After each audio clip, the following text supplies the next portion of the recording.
Bonjour tout le monde, bienvenue sur La Tronche en Biais, bienvenue dans cette vidéo où on vous parle de la petite boutique des erreurs, le livre.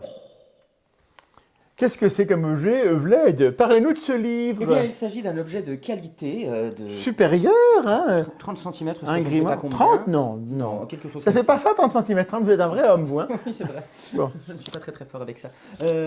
Donc, un très bel objet qu'on a eu la chance de pouvoir obtenir grâce à vous, grâce à votre participation, et également grâce au ministère de la Culture qui a permis de le subventionner en partie, ce qui fait qu'on peut vous le proposer à moins de 20 €.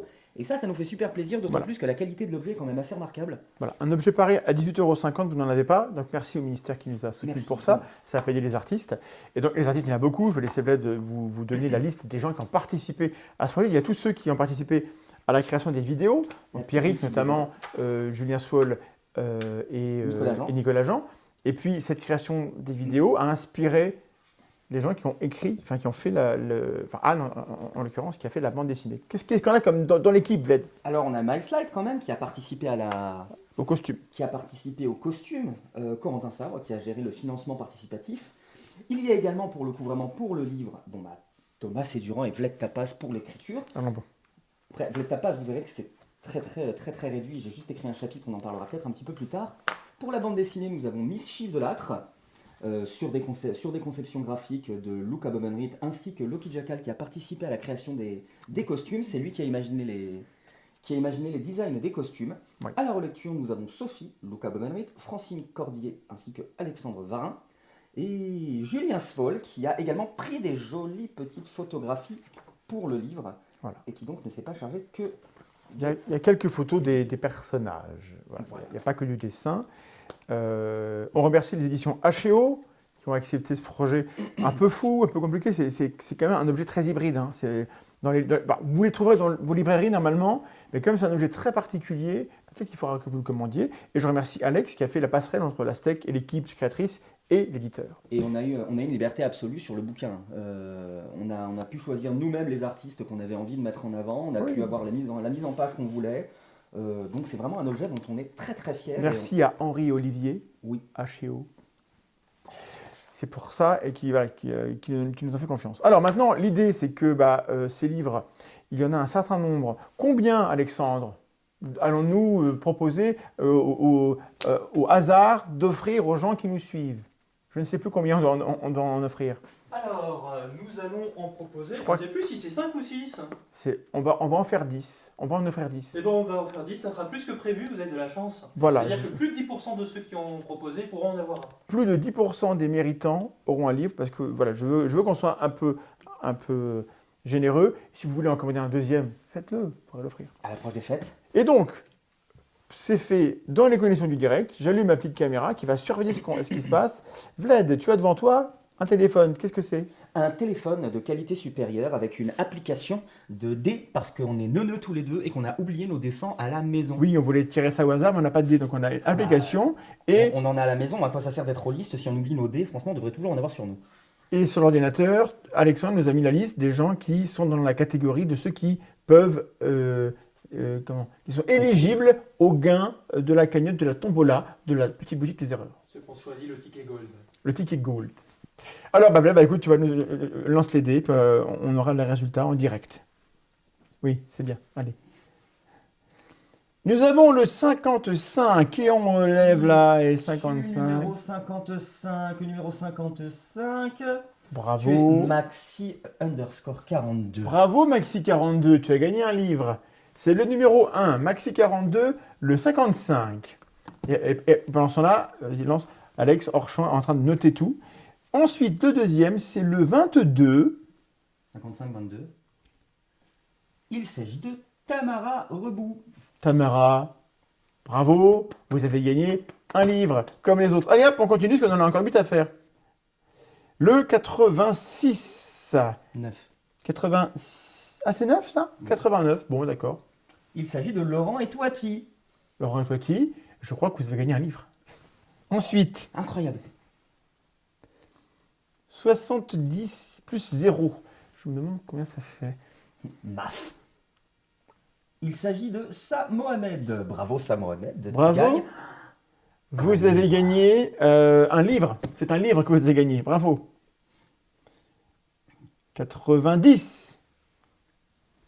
90, il s'agit de Armand Romain Gomez. Armand Romain Gomez. Voilà. Armand Romain Gomez, j'ai une bonne nouvelle. Vous avez gagné Attends. Un livre. un livre. Tu lis dans les pensées maintenant. Oui. Ah, c'est pas mal. Alors, on continue. On est au combien? T'as compté? Moi, non. On a fait 5. Le 6e, c'est le 72. 72, Ludovic Gasclemer. Je crois que ce Ludovic a gagné un livre. Incroyable, imprévisible. Je le fais. Allez. C'est moi qui lance le prochain. C'est le 003.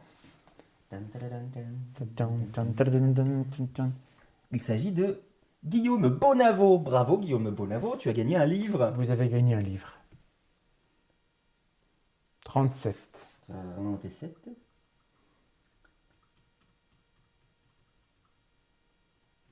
Il s'agit de Vinnie Noggs. Vinnie Noggs, vous avez gagné un livre. On continue. 92. On n'a pas lu 92? Non, mais c'est le dernier de la liste. C'est le dernier de la liste. C'est le tout dernier. Il s'agit de Iseki Nisho. Iseki Nisho. Si c'est comme ça que ça se prononce, vous avez gagné un livre. Si c'est pas comme ça que ça se prononce, vous avez gagné un livre. Ça va, le prix de consolation est correct. Je trouve que ça va. Et le numéro complémentaire. Et le dernier. 29. Vled Tapas, qui est notre dernier gagnant. Ah, c'est Thomas Durand, c'est moi. Si je voulais tricher. Le numéro 29 est Gilles Tuffet. Gilles Tuffet, vous avez gagné un livre. Bravo à tous les gens qui ont gagné un livre. Un livre. Voilà, c'était le tirage au sort. Donc, on n'a pas triché. Je vous jure. Alors, si vous êtes conspi, vous voulez absolument croire qu'on a triché, oui, tous ces gens, en fait, c'est des grands magnats de Big Pharma qui ont bien mérité, avec tous les milliards qu'ils nous donnent, qu'on leur offre un livre dédicacé. Allez auprès de vos libraires pour demander le livre. Commandez-le sur Internet via le site de HEO Édition ou via le site de Hello Asso de l'Astec, parce qu'on a des stocks chez nous qu'on va vous envoyer. On devrait du coup, parce que là, on va être endetté. Là. On a des lettres, mais si vous les achetez, ça va être bon. Et le c'est à l'assaut. Voilà, si vous achetez à Hello Asso, l'Astec a plus d'argent que si vous l'achetez ailleurs. Bon. Mais comme HEO nous a aidé, on ne peut pas non plus être... Non, ils ont été remarquables. On ne va pas être dans la concurrence. On ne sait pas s'il y aura d'autres épisodes d'une saison 3 de la Petite Boutique des Erreurs. Alors moi, j'espère parce que j'aime bien l'évolution du disciple dans la saison 3 telle qu'on en a discuté. Auquel cas, il y aurait peut-être, mais on ne sait pas, un autre livre. Mais voilà, ça dépend. Si ce projet est accompagné par vous, si vous l'achetez en masse, bah, on saura que c'est un truc où on peut s'aventurer sans risque. Parce que c'est quand même un gros investissement de faire tout ça. Moi, j'ai commencé à composer pour la saison 3. Hein. Voilà. Moi, je dis ça, je dis rien. Moi, je n'ai pas commencé à écrire pour la saison 3. Mais ça peut se faire. Mais parce que c'est beaucoup de travail, ces épisodes. C'est beaucoup de travail. C'est du travail. On tourne tout le temps en hiver. Il fait froid. Pas tout le temps. Des fois, il fait très chaud. Pour moi bien. Tu as souvent froid. Bien. Bah voilà, écoutez, on a fait ce qu'on avait à faire. Je vais me glisser dans le décor. Et je vais vous lire un petit extrait du prologue écrit par le personnage du maître. Et puis, si ça vous plaît, partagez l'info autour de vous. Merci beaucoup. Et un très grand merci aux financeurs de l'extrême, ceux qui ont leur nom en plus dans le livre, parce qu'ils ont donné vraiment beaucoup pour que le projet puisse aller au bout. Oui. Voilà. Ce livre, il est à vous.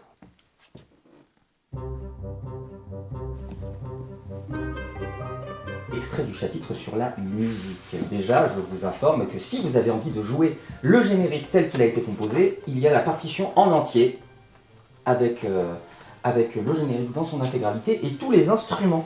Je vais vous lire un tout petit extrait pour vous donner envie. Un tout petit extrait parce que c'est un tout petit chapitre.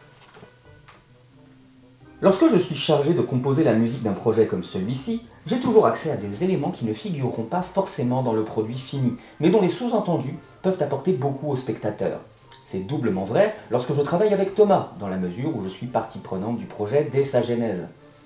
La musique peut raconter une histoire qui n'est pas dite avec des mots. De là vient mon amour des musiques qui comportent des thèmes qui peuvent évoluer, des leitmotivs, pour employer le terme consacré. C'est une forme de show don't tell que j'aime beaucoup, et de nombreux compositeurs comme John Williams en sont friands. Un autre exemple très parlant est celui de la musique du Seigneur des Anneaux de Howard Shore. L'inspiration ouvertement wagnérienne et leitmotivique de cette partition nous offre de nombreux thèmes qui racontent à leur façon une histoire. L'élément le plus saillant est celui du thème de l'anneau, qui jalonne toute la partition et dont la permanente évocation rappelle le danger qui poursuit la communauté et menace les terres du milieu. Mais c'est pas du tout la même histoire. Ah mais non, mais attends, et on va pas spoiler le livre non plus, voilà. Mesdames et messieurs, bienvenue dans le décor de la petite boutique. Et je vais vous lire un extrait dans le préambule du livre d'un certain Assamandax, dans le nom d'un personnage, voilà, c'est un hasard. C'est un extrait du cours, par des notes prises par le disciple sur le cours de son maître. Ça s'appelle une systématique des fallacies. Et donc il y a que 2 pages, et je vais vous en lire une petite page. Le reste, vous l'aurez dans le livre, hein. On ne va pas tout vous donner maintenant, sinon c'est pas drôle. Nous sommes des machines à argumenter. Nous débattons sur tout un tas de sujets, y compris quand il n'y a pas matière à débat. Des goûts et des couleurs, on ne discute pas, dit l'adage, que nous faisons mentir à longueur de temps. Nous émettons tous des actes argumentatifs quand nous questionnons une thèse, quand nous doutons à haute voix, quand nous défions une évidence dans nos postures, nos attitudes, etc. Et puis il y a autour du contenu de nos arguments proprement dits une dimension contextuelle qui accompagne d'un effet plus ou moins persuasif la logique de nos énoncés. Il existe bien des moyens d'argumenter en abusant des mots et de la logique. Ce n'est jamais souhaitable dans le cadre d'un effort pour distinguer le vrai du faux, car si une idée vraie peut être défendue avec des arguments honnêtes ou avec des arguments fallacieux, l'idée fausse, elle, ne peut compter que sur la tromperie ou l'erreur. Bannir les mauvais arguments, c'est dépouiller les idées fausses de tout ce qui fait leur attrait. Nous y avons un intérêt collectif, c'est une question sanitaire. Mais bien sûr, nous ne sommes pas toujours disposés à argumenter proprement et nous tombons dans l'argutie stérile en maintes occasions litigieuses. Nous savons généralement ne pas confondre, pas totalement en tout cas, ces querelles avec de véritables débats. Les fallacies qui envahissent nos conversations peuvent être cataloguées de bien des manières. On pourra juger que la mienne est imparfaite, et j'en conviendrai car tous les modes de classement ont leurs défauts. Mais j'insiste sur une première nuance qui concerne l'emploi du mot fallacie. Et le reste, pourquoi le mot fallacie, vous l'aurez dans le livre. Bonne lecture et bon Noël et joyeuses fêtes, bonne Pâques, Happy Hanouka, je ne sais pas comment on dit, tout ça, amusez-vous bien, des bisous, au revoir.